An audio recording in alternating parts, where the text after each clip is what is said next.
Hello and welcome to Honest Plus Deep Dive. Thank you so much for being the member here and making this work literally possible. Today we're going to talk about Chancellor Merz of Germany traveling to the Gulf, specifically to Qatar and Saudi Arabia, resetting their relationship, so to speak. And so we'll have to talk about what is that reset, right? What's real, what's theater, and why does it all matter? Of course, we have well observed in the recent weeks, actually, Prime Minister Starmer of the UK traveling both to the Gulf and then also China. Prime Minister Carney of Canada traveling to the Gulf, then traveling to China. We see Germany sort of being forced to reset those relationships again with the countries in the Gulf, but also with China as well. And so, ideologically, well, Western Europe, as much as Canada, does not really align neither with the countries in the Gulf region nor with China, but they're forced to do so because they can no longer rely nor they really believe in a stable relationship or relationship of any kind with the United States, right? And so Europe is forced to recalibrate as much as the UK, as much as Canada, and quite frankly, all our allies. And so let's talk about what actually was there. Frankly, Chancellor Merz was asking for, yes, energy, right? Because when it comes to Germany, there's a specific situation. Starting with Chancellor Schroeder, the relationship with Russia was very one-sided, right? Schroeder ended up working for Gazprom as much as also it was continued with Chancellor Merkel as well. That close relationship with Russia resulted in complete dependence. And so Germany was pivoting, right? When the full-scale invasion of Ukraine happened by Russia in 2022, Germany was forced to recalibrate and pivot away. Pivot away to whom? To United States. In that situation and in that timing, it was Biden administration that sounded, looked, and was on paper reliable. Right. And in fact, by their deeds as well. Then comes Trump administration that weaponizes any type of trade, right? He claims he is acting on behalf of national security. And so he's enforcing tariffs. And if you haven't watched it yet, actually, by the way, I have recorded the Onest Explained, the public video about the last 5 actions that Trump took literally yesterday. This is today, Saturday. What is it? February 7th. And so this was Friday, February 6th. He signed 4 executive orders and 1 proclamation, literally cementing the weaponization of trade and tariffs. And so if you do good to me, right, you do something to me, I'll lower the tariffs. You do something against my vision of America first world or whatever that is, then I will raise the tariffs. And so back to Germany. They cannot function that way. Germany is also very stable, very much planning long term. So what can we do? Well, as my joke went last week about Prime Minister Starmer in China, girls got to eat. You got to do something to ensure that your country and your citizens can function and do have, quite frankly, energy to do so. Now, why this trip is happening now? As I explained, Germany is trying to reduce single points of failure in its foreign relationship, energy supply chains, and security at the moment when Berlin sees higher risk in over-reliance on any one major power bloc, right? Russia going to US, pivoting. What can we do, right? That includes a growing discomfort with Europe's LNG dependence on the United States now, since Russia's pipeline gas collapsed after 2022. Merz Gulf tour, Saudi Arabia to Qatar to UAE, is part of a broader German strategy to diversify partners politically and commercially, while admitting more openly than before that values alignment is not the same as strategic alignment. And this is where we need to draw this distinction, right? We saw this, quite frankly, between, as I mentioned, Prime Minister Carney of Canada traveling to the Gulf, traveling to China, signaling that strategically we're aligning, we got to work together, right? Because, look at us. But morally, Values-wise, we're not really aligning, nor does it mean that in order to work together, I will be obeying whatever your worldview is, right? When it comes to human rights, when it comes to international relations, when it comes to security, right? And enforcing it. Same story we saw with Prime Minister Starmer when he traveled literally last week to China and explicitly stated that I'm here to make deals because I got to, I have to, I can't rely on everybody else, and I need to diversify my reliance. Same as Germany is signaling here, but we're not aligning morally. Now, what was actually signed here between Germany and Saudi Arabia and Qatar, and what was promised? So first, it was Saudi Arabia. We do have a picture here. Where do I have it? Here do I have it? Okay, so you see the meeting. Substance is mostly upstream and medium term. What does it mean? So signed and formalized was Green Ammonia Hydrogen Pathway, MOU. MOU stands for a Memorandum of Understanding, sort of like intention, right? Letter of intent. German utility ENBV or BW signed a memorandum with Saudi ACWA Power with partners including VNG and Rostock Port, referenced in company's materials, to develop an import pathway for ammonia to support hydrogen projects in Germany. A little tricky here. So this is a real document, but it's still a development framework, a reliable one, but still a framework. Nothing is finalized. It has to be, cleared with national governments, approved, signed, before it's being executed. Now, early stage, execution dependent, and long dated. Also, reporting in German press, they're framing Rostock as future hub. So what will happen? Ammonia shipped from Saudi Arabia, Yanbu is referenced, would be converted back into hydrogen in Germany. Again, conceptually significant, operationally far away. Timelines discussed around 2030 in some coverage. So we're in 2026. Yes, 4 years fly by fast, right? If you're having fun or you're anxious, but it's still out there. Now, promised and discussed, meaning nothing is signed, nothing is delivered. Merz signaled greater openness to arms cooperation experts. This is important because this comes after years of this political sensitivity since Khashoggi killing. That policy, it's a posture shift, not a contract, and it faces domestic and coalition restraints, constraints, plus expert control realities. So again, all of this leads back to Bundestag in Germany. Will they approve it? What they're going to talk about it? What they're going to say and decide? And also, it kind of also plays a role in the PR, if you know what I mean. Now, reality check, Saudi track. The Saudi deliverable is strategic direction, right? So it's this hydrogen industrial decarbonization more than immediate volume. It's the architecture of a future energy relationship, not an instant fix. Okay. Now, Qatar. With Qatar, Germany already had a bit of a standing relationship. You see here, Chancellor Merz meeting with the Emir of Qatar. Now, promised, right? So substance depends on follow through, though. Merz said Germany wants to increase LNG imports from Qatar beyond the current 2 million tons a year. Again, this goes against reliance on USA at this point. That statement matters because it signals a desire to expand a relationship that already has a concrete baseline, those 2 million tons a year, right? Now, but it's still a political commitment until contracts, volumes, and terminals align. Could also be a sign to US, like, look, we are diversifying. What you gonna give us, right? Okay.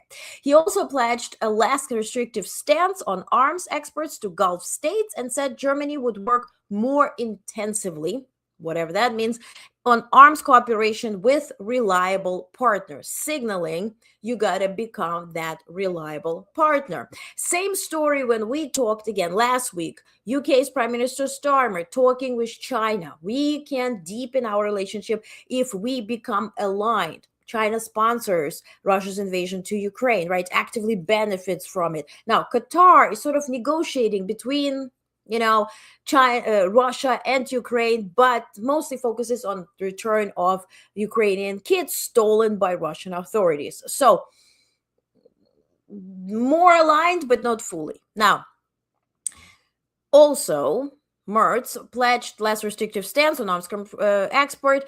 That's a big rhetorical shift, but it's not signed procurement deal, right? Diplomatic choreography. Invitation for Qatar's emir to visit Berlin in July. Stands there, will look significant, will be seen as a significant move in that relationship, sort of a classic relationship upgrade, if you will. It's a marker. So will this happen? We got to take a look at that and, follow through. Now, existing underlying substance here. Qatar is already deeply embedded in German corporate equity. Major stakes in flagship firms are repeatedly cited, which makes Germany-Qatar ties structural, not just transactional. The 2 million tons a year baseline aligns with earlier long-term supply arrangements tied to deliveries expected from 2026 through the Qatar Energy and / ConocoPhillips structure. Merz is essentially signaling we want more than this baseline. Reality check. Now, Qatar is now the energy partner. The gap is not goodwill. It's whether additional volumes can be contracted competitively, delivered via available infrastructure, and defended politically inside Germany. What's optics now and what's substance? Substance, as I mentioned, hydrogen ammonia corridor planning with Saudi partners is real policy industrial scaffolding, even if execution is years away. We mentioned 2030, and vulnerable to cost curves, carbon accounting rules, and shipping cracking economics. Now, Germany openly seeking more Qatari LNG is practical, right? It's a practical move in a Europe that wants optionality, especially when US-EU relations are more volatile and LNG is increasingly geopolitical. Now, what are the optics? Arms cooperation language. Partly signaling to Gulf partners Germany is back as a supplier, right? After Europe was heavily relying on US for the arms, hence, that safe deal and act, whatever, right? And Pearl initiative to buy arms to then give it to Ukraine, but also keep in Europe. Is Germany there? That's the question, to become that supplier. And it also signals to voters this security realism, right? We got to sell something to get something. We got to build reliable partners beyond USA, because you see, is it being cuckoo crazy? And obviously Russia we can rely upon. So kind of forced friendship, if you will. Now, human rights references appear, right? But most reporting suggests they're handled behind closed doors. No, Merz is not bypassing the Khashoggi case and killing. He is not bypassing the real differences in human rights, right? And rights of women and girls in that specific area. But they're discussing it. They're very careful in how they're going to frame the PR of it all. But they also see this more realistically, more strategically, and more pragmatically, if you will, when it comes to energy. Now, the trip's center of gravity is energy, defense, and investment. So the bigger global shift that signals Europe's energy map is being redrawn again. Again, why? After they were relying on Russia and pivoted to US, now they're pivoting from US. Germany is trying to avoid replacing one dependency, Russia pipeline gas, with another, US LNG dominance, even partial diversification, Qatar volumes now, Gulf link transition tech later, changes Europe's bargaining posture. And as I mentioned, it's already a different posture. So will US react? Will US further align with Russia? We have reports from Ukrainian intelligence literally shared today by President Volodymyr Zelensky of Ukraine that US and Russia are tied in some type of a Dmitry deal, right? Dmitry's the one, head of sovereign fund in Russia who's negotiating with Witkoff and Kushner. The number is 12 to 1.2 trillion, whatever. The numbers are not realistic if we were to talk just about Ukraine, right? And of course, they're going to pivot it and frame it as the minerals deal that US needs to be more independent from China. But that number is too big, quite frankly, for Ukraine. And also a lot has to be invested in Ukraine to have the infrastructure to get those minerals out. My question is, that number and that whatever Dmitry package is, does this include some bogus idea of Greenland or an idea of Alaska? And drill, baby, drill together. So that they tried to close this, right, between Russia and US, some type of deal by June, July. Ukraine is also being told you better sign that deal by June, July. Ukraine said Kiev is not going to accept signing off the areas, right, such as Donbass and Crimea. Why are they talking about Crimea? Is Trump, who quite frankly thinks that Crimea has ocean front, it does not, it's on the Black Sea, he spoke about that being that Riviera, right, in Europe. Is that what Russia trying to sell to Trump as a sort of second Trump Gaza? Is it going to be Trump Crimea? Is that included in those trillions that they're discussing? We'll find out. Or maybe we won't. But US is shifting closer and closer to Russia. Europe has to figure it out. Hence, here we are. So back to Germany, Qatar, Saudi Arabia. So the Gulf's role is expanding beyond oil and into strategic infrastructure, which is important. Saudi's hydrogen ammonia push is not just climate branding, it's a bid to be indispensable in the next system that way, right? It was in the last one. Germany engaging early is a bet that Gulf capital plus industrial scale will matter in Europe's decarbonization supply chain. And thirdly, a security dimension is quietly being normalized. When Germany talks arms experts alongside energy, it's treating the Gulf less like a values problem and more like strategic theater connected to Iran, of course, maritime security and spillover risk from regional escalation. Now, what are we looking for here to see what will manifest out of it? First, contracts, right? Not just communiques. Any announced incremental LNG deals with Qatar, volumes, pricing structure, delivery terms, signatures, right? Second, German export control changes in practice, right? Approvals that signal Merz less restrictive posture is operational, not just rhetorical and sort of like castles in the sand in the sky, whatnot. Hydrogen corridor milestone, the FWD studies, port infrastructure commitments, ammonia cracking deployment decisions, anything that moves the Saudi MOU, Memorandum of Understanding, from concept to CAPEX. Now, the July Berlin visit, is it going to happen?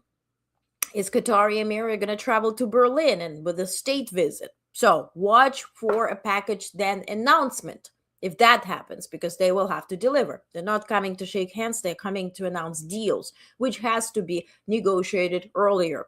It's only the Trump administration and him specifically who thinks that whenever you meet the leader, you're going to push the leader to make a decision. Usually, countries, legal experts of all kinds of types are negotiating, deciding on something. And when the leaders meet, it's more theatrical. It's more for the optics of it all. We're meeting, we're shaking hands, we're having a conversation, we're sitting in front of each other, both flags are there, and then we're signing something. It's not the deal making part. The deal is made before, and it starts with such theatrical, optical, diplomatic, if you will, visits as Chancellor Merz just did to the Gulf area. So when Qatari Emir comes to Berlin, then there will be a package deal, right? And there will signal, first of all, will be designed for domestic German optics, energy security, jobs, strategic autonomy. So this will also have to be sold, if you will, to the German population as well. So this deep dive also exists, obviously, in the written form. So if you go to your Onest member area, you will have a written form, you have the video form. Also, please take a look on other deep dives and articles that came out. So for instance, on the left, you see the written form of what I just delivered. Then those 5 decisions Trump made yesterday on Friday, February 6th, that I was referring to earlier. Also, US-India relations, they have an agreement after a year. This Trump RX, what is it? What is it not? We also have elections in Japan tomorrow, February 8th. So what's on the line there? Then also really crazy development on AI, fabricating pictures and damaging our youth. Others, updates from the World Health Organization. You see here also deep dives on other state visits and of course, deals, climate updates, also India and EU updates. So please go to your member area. You will see everything there. And once again, Thank you so much for being here, for making this work possible. I truly appreciate you, and see you back on Onest here for another deep dive. Stay safe.